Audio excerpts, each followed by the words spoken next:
बांग्लादेश की राजनीति एक बार फिर उबाल पर है। सवाल सीधा है, क्या सत्ता के गलियारों में ऐसा खेल चला जा रहा है जो मोहम्मद यूनुस की विदाई का रास्ता तैयार कर रहा है? देश के भीतर और बाहर जिस तरह की हलचल दिख रही है, उससे साफ है कि मामला सिर्फ असहमति का नहीं बल्कि सत्ता संघर्ष का बनता जा रहा है। ये कोई साधारण राजनीतिक खींचतान नहीं बल्कि संस्थाओं, विचारधाराओं और अंतर्राष्ट्रीय दबाव की खुली जंग बनती जा रही है। मोहम्मद यूनुस नोबेल पुरस्कार विजेता, माइक्रो फाइनेंस के पोस्टर बॉय और वैश्विक मंचों के चहेते देश के भीतर लंबे समय से विवादों में हैं।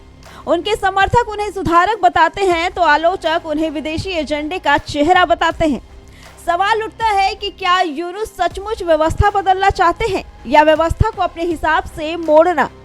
जब अदालतें, नौकरशाही और राजनीति एक साथ किसी व्यक्ति पर सवाल उठाने लगे तो इसे महज सहयोग कहकर टाला नहीं जा सकता। तख्ता पलट की साजिश की चर्चा यूं ही नहीं उठी। बांग्लादेश का इतिहास गवाह है कि यहाँ सत्ता परिवर्तन अक्सर बंद कमरों में तय होता है। सेना, न्यायपालिका और सिविल सोसाइटी, ये तीनों की भूमिका पर उंगलियां उठ रही हैं। आज भी वही पैटर्न दिख रहा है। पहले नैरेटिव बनाया जाता है, फिर चरित्र हनन, उसके बाद कानूनी शिकंजा और अंत में राजनीतिक विदाई। ये लोकतंत्र नहीं बल्कि योजनाबद्ध सत्ता प्रबंधन है। यूनुस के खिलाफ मुकदमों की टाइमिंग और आक्रामकता कई सवाल खड़े करती है। क्या ये कानून का राज है या कानून का इस्तेमाल?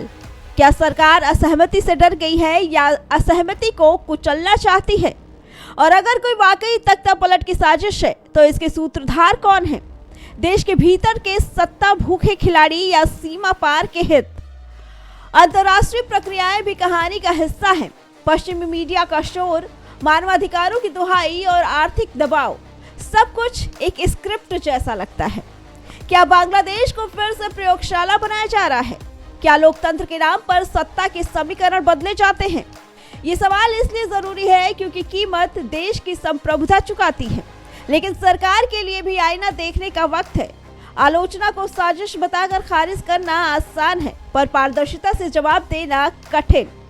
अगर सब कुछ साफ है तो डर कैसा? अगर यूनुस गलत है तो निष्पक्ष जांच से सच्चाई सामने आने दीजिए, वरना ये धारणा मजबूत होगी कि सत्ता अपनी कुर्सी बचाने के लिए हर हद पार कर रही है। आज बांग्लादेश एक मोड़ पर खड़ा है। या तो वो मजबूत लोकतांत्रिक संस्थाओं के रास्ते पर चलेगा या फिर साजिशों, दबावों और पर्दे के पीछे की रीस के दलदल में फंसेगा। यूनुस की विदाई हो या ना हो, असली सवाल ये है कि क्या जनता की आवाज सुनी जाएगी या सत्ता की सनक चलेगी? इतिहास माफ नहीं करता और जो आज साजिश रच रहे हैं कल वही इसके शिकार भी हो सकते हैं।